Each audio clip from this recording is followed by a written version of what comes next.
Hello folks, welcome to my latest video. Today I want to talk about my personal experience with Lineage 2M, and I want to share with you my gathered knowledge about some classes I have played so far and the progress I have made being as a free-to-play player. So I'll begin by explaining my choices and discover to you a bit about gameplay and game mechanics, so you would know what to expect when you start to play this game once it's launched globally. So my first pick was Elven Knight, and I will show you my progress so far. So I went the harder path and chose a class that is really the worst at grinding and leveling. At beginner's levels I started to experience a lot of difficulties with progressing through the main quest, mostly because I was unexperienced with how this game will run. I was expecting my class to be a bit tanky, to deal holy damage to undead and progress a bit better, but I was mistaken, and this class proved to be quite difficult to level up, and even had to stop during my main quest and to switch to some other classes in order to pass that step. So later on, as I reached level 65, I was already playing with different classes, just finished main quest and got my unique class to level 65 epic grade. With the latest patch they have changed the number of awakened skills, so instead of having just one, the skill that I always had even with a unique class, the developers expanded and gave us ability to have 3 awakened skills plus 1 epic, and they have increased a bit attack and cast speed by 5% each. So now that I see this, and I hope this will be the case with the global launch, I'm thinking about picking my main class to be a bit different, maybe a melee fighter, and just level it up with different cards until I have proper gear and just switch to it to have 3 awakened skills. So as I said, I started with Eva's Templar and I had to switch to an archer. Then I had to switch to an orb to get a bit more Adena flow and to get better gear. So that was the case with my alternative characters. One is a healer and the other is an archer. So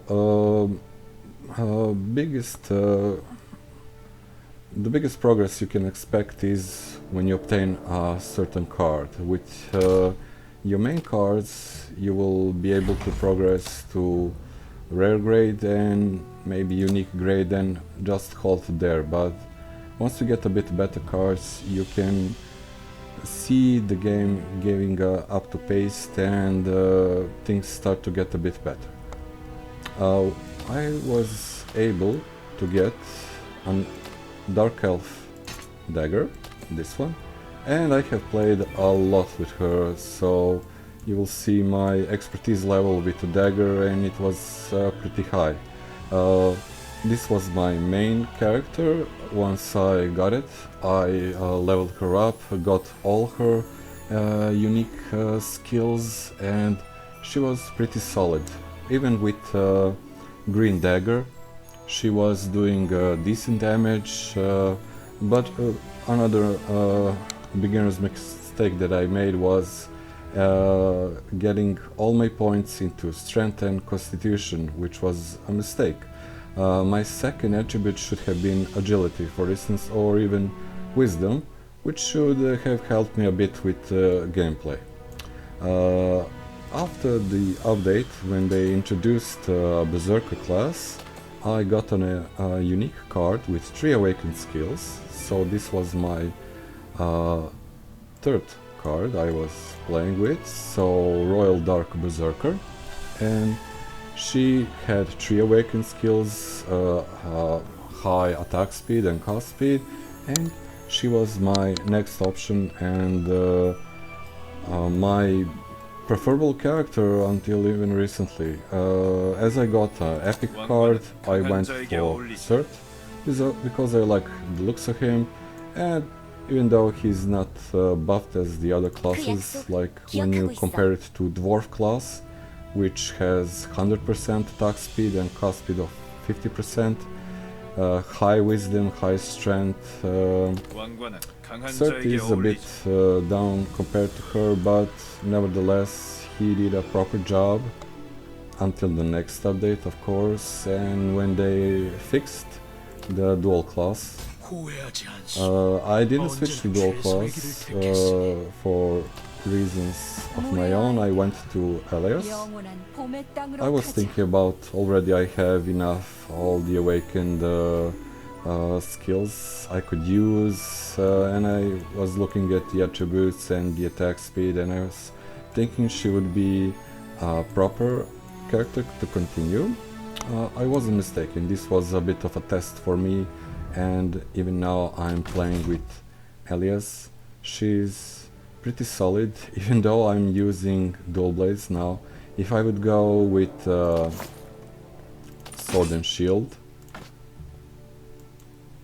you will see attributes being very high, strength 71, etc. So on paper this should be a really good class. She has some nice skills like power attack and shield bash, which should in theory stun your targets, deal more damage, but no, the survivability with this class wasn't high enough as I was expecting, and the reason for that is you should always go with better attack. You should always try to eliminate your enemies as fast as possible, not just tank the damage, because in the long run always better to keep your enemies down faster than, okay, this is a stun but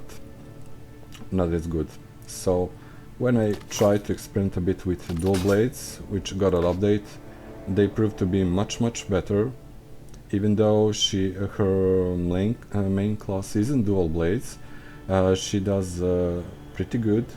She's triggering this red ability called Triple Slash, which attacks 3 enemies at once, and she also has a Double Slash, fires pretty often, so attacking 2 enemies, and that is just great. I don't know what else to say, because she doesn't have those abilities awakened. My next step would be to get another card, epic grade, and I'm hoping to get Irene, because she has already awakened these dual class skills and she would be a better asset in fight. Even though these are mostly for party buffs, I'm still preferring the looks of her, and I'm hoping to play with this character in the future. I think the most logical choice for people going solo would be this Dark Elf or even Dwarf Girl, because their set skills are for single player and will increase your survivability in the game and help you with a bit tougher spots. So that is my experience so far. I have experienced with different classes. I've tried to play spear class a bit, but I don't know, I'm just not into it. I don't like the moveset, the way the skills work. This is a good grinding class that has a lot of AoE attacks.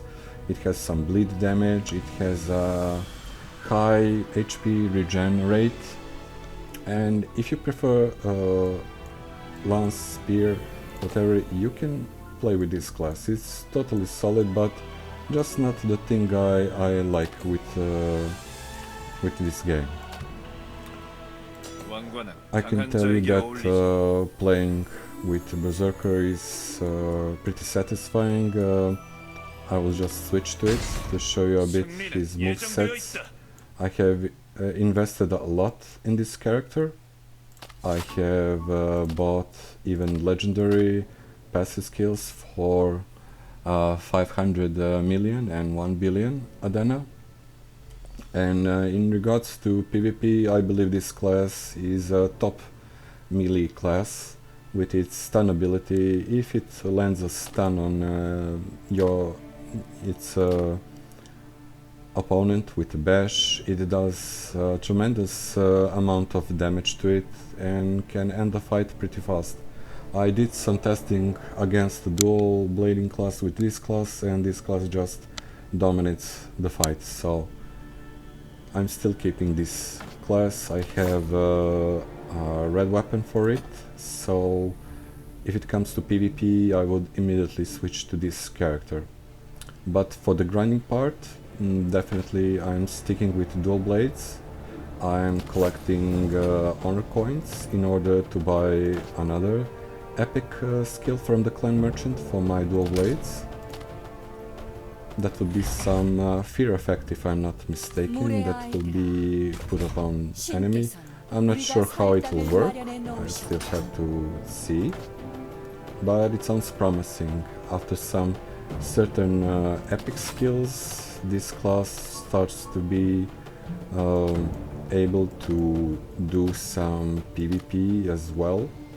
Even when going to legend, if you go with and check the legendary skills, this will be stun resistance, skill damage boost. This is a 1 billion skill book, while for 500 million you will get, as you see, PvP melee accuracy and ignore damage reduction. So this is basically a PvP skill book.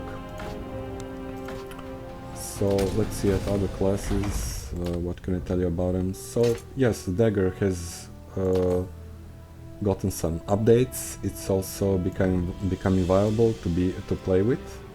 So in regards to grinding, not so as effective as dual blades. She will need to have 2.5 million honor coins in order to buy a level 15 clan skill book to get a shadow, which would do a bit of AoE damage. I believe maybe her fast movement can compensate for the lack of AoE damage in the beginning, but still not as good as dual blades. As far as archers go, they are solid, they do range damage, they can bring enemies down pretty fast, but what they lack is the AoE in the early stages of the game. So you would be able to progress until you start investing in diamonds and buying some better skill books for archers to begin grinding a bit more effectively. You would have to carry a lot of potions as well, arrows, so a bit of downside. Not my preference. I never played an archer in any games, so mostly melee characters, from berserkers, from paladins. That's my preference.